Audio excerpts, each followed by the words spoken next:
Tonight, our topic is looking at how faith can help us as we manage challenges that come to us through life. And I want to start with just a quick note. And the note is this, is that challenges are going to come, and they're going to come frequently. Challenges are the norm, not an exception. So life is difficult, and today already you've had several challenges. Maybe you burned your toast this morning. I did. Maybe you banged your head on something. Those are the small challenges. But challenges come every day, big and small, and that's not a bad thing. Because as I look at my life and I reflect on those challenges, I find that the biggest challenges that I've had in my life have often been the periods of my life where I've grown the most, where I've learned the most. They've been times when so periodically I've come to appreciate those challenges and seen them as great opportunities. So we don't run away from challenges. There's no use doing that. But we think about the fact, how can my life, my experience, and my faith help me embrace those challenges and grow through them. As I was thinking about this talk and thinking, I have to share one challenge. I thought burnt toast shouldn't be one of them. So I got to think bigger. And it's easy for me to identify in my very long life, at least 3 major challenges. When I was 14 years old, my big brother died in a car accident in my hometown. And so, of course, that was a major tragedy for our family, and it was a big bump in the road for a 14-year-old kid who had pretty much been coasting without much of a care in the world at 14 years old. When I was 35 years old, and I was working for the Archdiocese of Boston, I was married, I had 3 kids, and 1 on the way. I was enjoying my work. I thought I was doing a good job, and the Archdiocese of Boston said to me one day, "You're out of a job. We're eliminating your position, and you're unemployed." They didn't say it all like that, but that's how I experienced it. And that was tough, a big bump for me. And then 13 years ago, out of the blue, I got the interesting news that I had cancer, and that I had a tumor on my kidney. And so that, of course, was another challenge in my life. And things had to go on pause for about 6 to 8 months as I addressed what would come next. Now, I share those stories, and I could tell you clearly those were sad moments in my life. Those were difficult challenges for me. But I can also say, from the vantage point where I am now, those were some of the richest periods of the most profound growth for me. Growth in understanding myself, growth in understanding and having a perspective on life and my place in it, growth in perspective on my relationship to the people I love, my wife, my kids, my friends, things that I value, and importantly, some perspective on what's my relationship like with God. Challenges will do that. So let's talk about that job loss, because that's what I picked for tonight. When I was in college, so the other thing you heard, I went to University of Michigan. I went out of high school, I went to Ann Arbor, Michigan, and I had a vision for myself. My vision was I was going to be a doctor. Right? Does that sound familiar to some of you? That was my vision. And that's not a bad vision, right? Being a doctor is pretty great. You get to wake up every day and say, I'm going to help people. You're probably going to get compensated pretty decently. You don't have to worry about that. And it's a respectful thing to do. That was my vision. What happened to me when I was in Ann Arbor is I got involved in a couple different volunteer programs. One is I started serving in a youth ministry program at Ann Arbor Pioneer High School. And the other thing is I started working with a ministry out of my parish for the homeless population in Ann Arbor. And both of those experiences began to do a number on me and really transformed my vision for who I was, what I wanted to do. And so all of a sudden, and if you knew me back then, you'd know how strange this was. This pretty crazy, a little bit of a wild college student moved away from thinking about himself as being a doctor and started thinking, I want to study theology and pastoral ministry. So that's what I decided to do. I knew I wasn't going to get ordained a priest because I was already in love with an incredible young woman named Sue. And a year later, after college, we got married. We got married at 23. Get busy. No regret.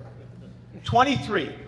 And we got married, and we finished up in Michigan, and we came out to Boston to continue our studies. My wife continued studying in nursing, and I went to the seminary at divinity school. And after we were done with our studies, we stayed in the Boston area and got our first jobs. And my jobs started with a Young Life Youth Outreach program in the Boston area, and I did well. People seemed to like me. I felt like I was a success. I thought I was an asset to the communities where I was working. I felt challenged. And I was so successful that eventually the Archdiocese of Boston came and offered me a position. And they said, we want you to come and work for us. And we want you to help us develop, at the parish level, youth ministry programs, work with our adults and parishes, and teach them to do relational youth ministry. So I felt very affirmed. I felt very, I felt confident. And in those 8 years, I saw what I thought was some great success. I published a couple of books with a publisher in Minnesota. I was beginning to speak not only around Boston, but speak and conduct workshops around the country. I got involved with the National Federation of Catholic Youth Ministry on document production and things like that. So I felt like I was at the top of my game in my profession. At the same time, I was starting to feel stagnant. And I'm going to talk about my relationship with God. My conversation with God was kind of like this for 2 years. Is this what I'm going to be doing for the rest of my life? I've been doing this for 8 years. I'm 35. I've got a wife, beautiful. She's unbelievable. I've got 3 little kids, all above average. And a 4th one coming on the way. And, but I'm getting a little bored. I like it. They like me. I like it, but I'm getting bored. And the conversation with God was, is this it? Is there something more? And not only am I bored, but I don't feel like I'm growing. That was the prayer. I walked in to work one day, and my supervisor was a great guy, called me in. He looked kind of unhappy. He looked uncomfortable, and he informed me, Dan, you're done. He didn't say it that way, but that's how it felt. We're eliminating your position. Decision was made. You got 2 months. You're out of the job.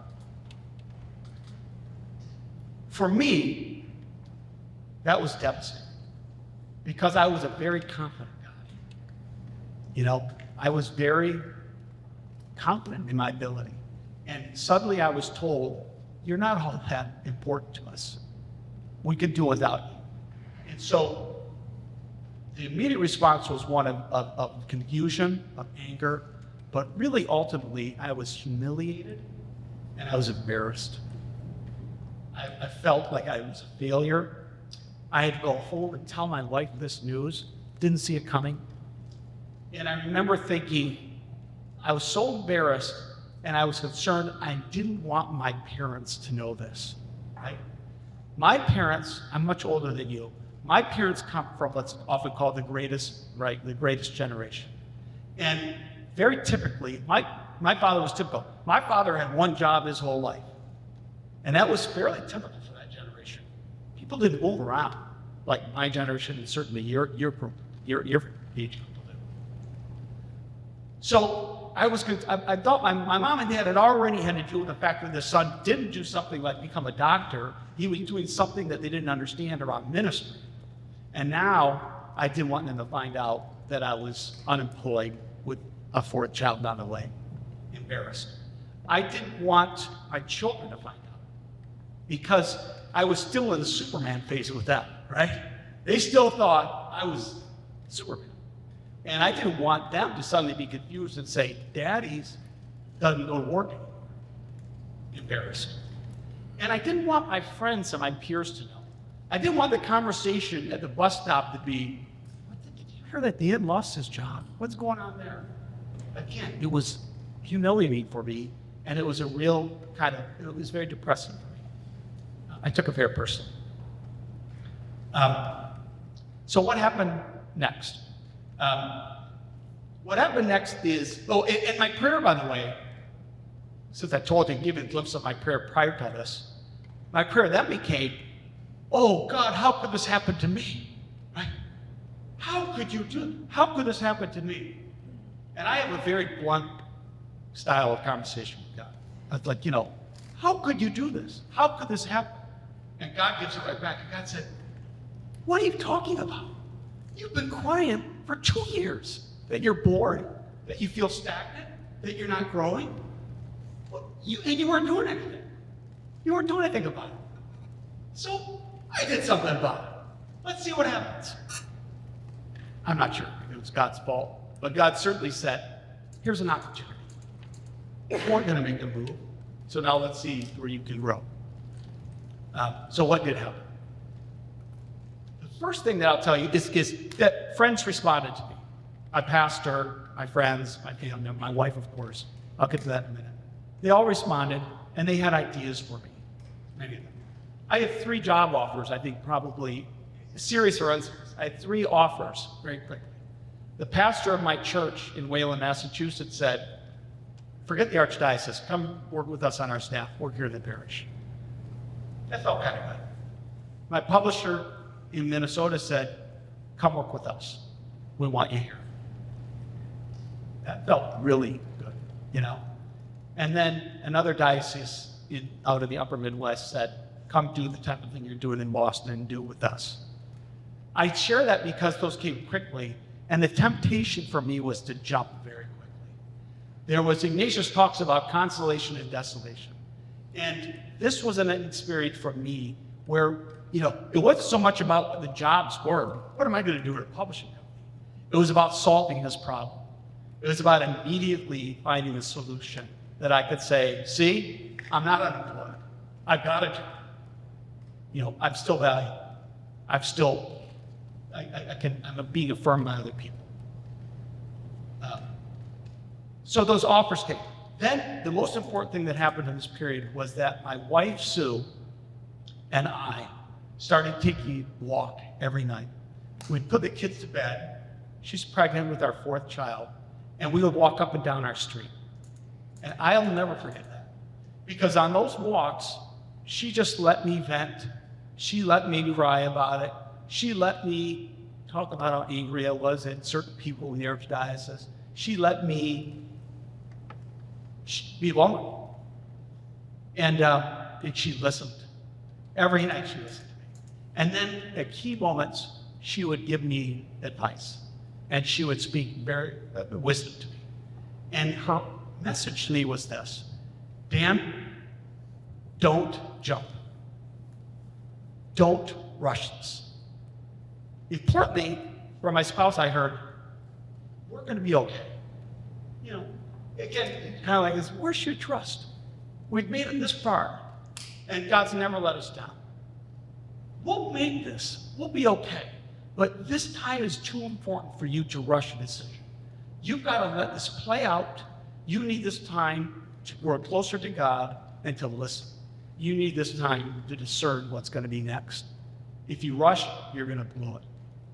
And that was hard for me to hear because I wanted to do all this. I wanted to rush. I wanted to solve the problem. But in her wisdom, she said, I think that'd be a mistake. So we waited. And the next thing that happened was 3 months later, I got an offer from Boston College to come and be a campus minister. And that poor Boston College, they've been stuck with me ever since. But that was a great blessing. And it's because of my wife's and other people's counsel to me. So that's a little bit of that story about the challenge that came, how it affected me, and how faith was, an element of faith helped me embrace and pay attention to what I was being called to be today. For the table, I'm thinking there's 3 takeaways. There's 3 things that I want to share with you that I think were important in this story. The first is I had, and I encourage you, and I believe you already have too, an established conversation with God already going, okay? That's your prayer life. And let me assure you, I'm not the most pious prayer in the world, all right? I have a lot of give and take with God. And what I call prayer is just a conversation that's ongoing. And it happens throughout your day, and it can happen anywhere. And it can be, thank you, Lord. It could be, what the hell are you doing now? Right? That's part of the give and take. I'm confused. I don't get this. Why me? But God can give it back to me in the same way. So key for me was I had already established some sense of my relationship and my conversation with God. That's important as we think about faith and our challenges. Number two, I had a companion. I had a person in my life, and I want to expand that to say I had people in my life. That pastor I mentioned was also very present for me. Friends were very present to me. I'm highlighting my wife Sue because of those walks. But I had people in my life who I could be vulnerable to, who knew that I was hurt. Remember, I didn't want my parents to know, didn't want my kids to know, didn't want the neighbors to know. These were people that I could let know. And they listened to me, they cared for me, and when appropriate, they shared their wisdom with me. And that was so important. So this community of people, or a key person in your life who you can open up to. And third was, most important element of this was time. Sue's advice, don't jump. Don't rush into this. This needs to play out. And you need to see what's going to come on the other side of this thing, because only if you wait, which is hard to do, if you wait and give this a chance, and you get a chance to really understand what's happening and get closer in your prayer relationship with God, then I think the best things are going to happen. And so I'm grateful for those three things. I want to propose them to you as you have a conversation, and ask you and your facilitators to think about what else you see in that story as you think about what are the things that help us as people of faith embrace and manage challenges as they come to us. Thanks so much for your attention. Have a good time.